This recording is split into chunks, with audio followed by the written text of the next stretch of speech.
Assalamualaikum warahmatullahi wabarakatuh. Selamat datang kawan-kawan di Nandespi Channel. Baik, kali ini kita akan menyambung pembahasan di bab 2 mengenai pertanyaan-pertanyaan yang sering muncul ketika kita mengikuti seminar proposal ya. Kemarin kita bahas tuntas di bab 1. Kali ini kita akan fokus ya, bahas di bab 2 di proposal. Mudah-mudahan channel ini menjadi bahan ya, tambahan bahan referensi bagi kawan-kawan dalam menyiapkan diri untuk mengikuti seminar proposal.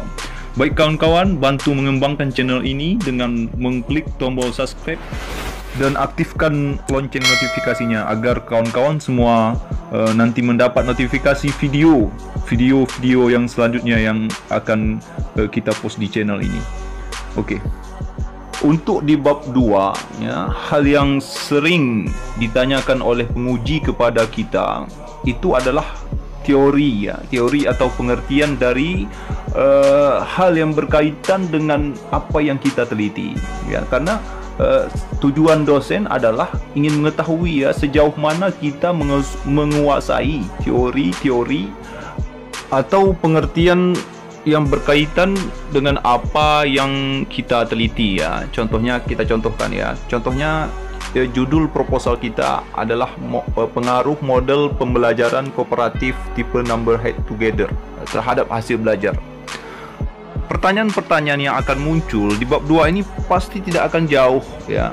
Pasti tidak akan jauh dari judul proposal kita yang kita teliti, karena di bab 2 ini adalah membahas tentang teori ya.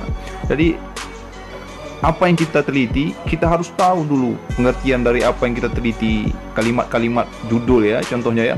Contohnya tadi ya, jadi kita harus tahu apa itu model pembelajaran, apa itu metode pembelajaran, apa itu belajar, apa itu metode tipe NHT itu apa ya kan. Itu kalimat-kalimat pertanyaan seperti itu pasti ditanya oleh dosen. Nampaknya sepele ya kawan-kawan ya, tapi pertanyaan itu kita harus tahu kan. Jadi kalau kita tidak tahu ya kan, bagaimana mungkin kita mau meneliti sesuatu yang kita juga pengertian tidak tahu gitu. Jadi solusinya kan kawan-kawan banyak membaca ya, banyak membaca di bab 2 mengenai teori-teori ya kan, terus banyak menghafal kalau bisa ya, karena ini sangat membantu kawan-kawan untuk menjawab pertanyaan seputar di bab 2 ini. Belum lagi nanti muncul pertanyaan-pertanyaan susulan kan, seperti contohnya dosen menanyakan metode pembelajaran itu apa, terus kita jawab. Terus dosen tanya lagi, NHT itu apa? Berapa macam metode pembelajaran itu selain NHT? Nah, belum lagi pertanyaan-pertanyaan seperti itu. Maka yang harus kita lakukan adalah kita memperbanyak membaca ya, memperbanyak membaca teori-teori, pengertian-pengertian mengenai apa yang kita teliti ya. Yang ini cuma contoh yang kawan-kawan ya, judul ya. Nanti tergantung judul kawan-kawan. Jadi memperbanyak membaca di bab 2, karena insya Allah ya, kalau kita banyak membaca apalagi sampai bisa menghafal, insya Allah apapun pertanyaan di bab 2 itu, insya Allah kita akan bisa menjawab penuh keyakinan di depan dosen-dosen kita ya.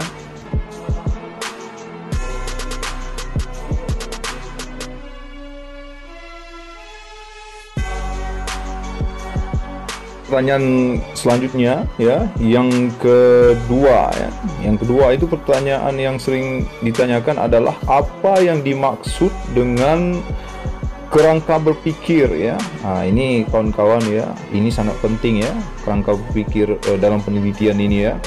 Karena kerangka berpikir ini kan merupakan gambaran ya, merupakan gambaran yang dimana gambaran ini berupa konsep yang di dalam konsep itu menjelaskan tentang hubungan variabel yang kita teliti. Nah, menjelaskan mengenai variabel satu dengan variabel yang lain ya, yang kita teliti. Jadi kawan-kawan harus paham tentang kerangka pemikiran ya, yang berdasarkan judul proposal kawan-kawan ya.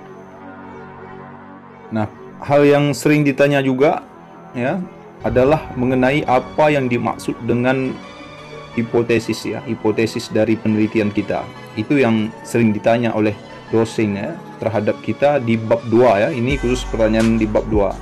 Nah, untuk hipotesis ini kawan-kawan harus mempersiapkan diri ya, harus mempersiapkan diri apa-apa aja hipotesis dari penelitian kawan-kawan. Contohnya kan saya meneliti tentang model pembelajaran kooperatif ya, tipe number head together terhadap hasil belajar ya, pengaruhnya terhadap hasil belajar siswa. Nah, hipotesis yang saya tarik adalah bahwa terdapat pengaruh terhadap model pembelajaran kooperatif tipe number head together ini NHT terhadap hasil belajar siswa. Nah, itu yang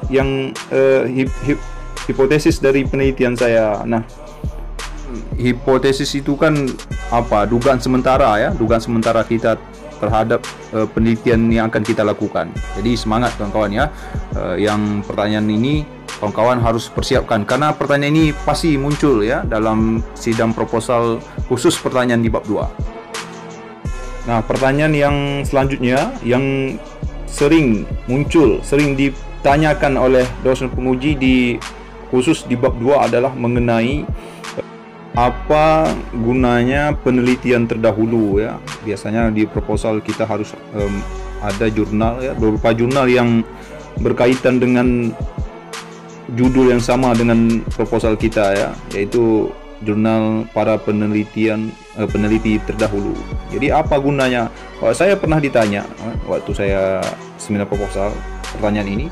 Waktu itu saya jawab bahwa penelitian terdahulu ini adalah sebagai satu referensi ya, referensi saya untuk melakukan sebuah penelitian. Nah, dengan adanya penelitian terdahulu yang telah dilakukan ini akan memperluas dan memperdalam teori yang akan saya pakai dalam kegiatan penelitian yang akan saya lakukan. Itu saya jawab karena metode pembelajaran NHT ini telah dilakukan oleh para peneliti dahulu dan hasilnya itu adalah memiliki pengaruh terhadap hasil belajar siswa. Mungkin kawan-kawan nanti bisa belajar lagi atau mencari sumber lain ya sebagai bahan tambahan referensi untuk mendapat jawaban terbaik mengenai apa gunanya penelitian terdahulu. Jadi itu yang tadi itu adalah jawaban saya ketika saya ujian ya. Mungkin ada lagi jawaban yang lebih baik, lebih maksimal lagi mungkin. Nanti makanya kawan-kawan harus banyak mencari referensi di Google, di YouTube, pengalaman senior. Nah, karena itu akan membantu kawan-kawan dalam mengikuti seminar proposal ya. Ini khusus di bab 2 ya kawan-kawan ya yang kita bahas hari ini ya. Mungkin hanya ini ya yang bisa kita bahas hari ini, yang kita bisa bahas kesempatan ini. Nanti akan ada video selanjutnya itu membahas khusus di bab 3 ya kawan-kawan ya, khusus bab 3, pertanyaan-pertanyaan yang akan muncul di bab 3 dalam penelitian. Sekian, terima kasih. Salam mahasiswa. Assalamualaikum warahmatullahi wabarakatuh.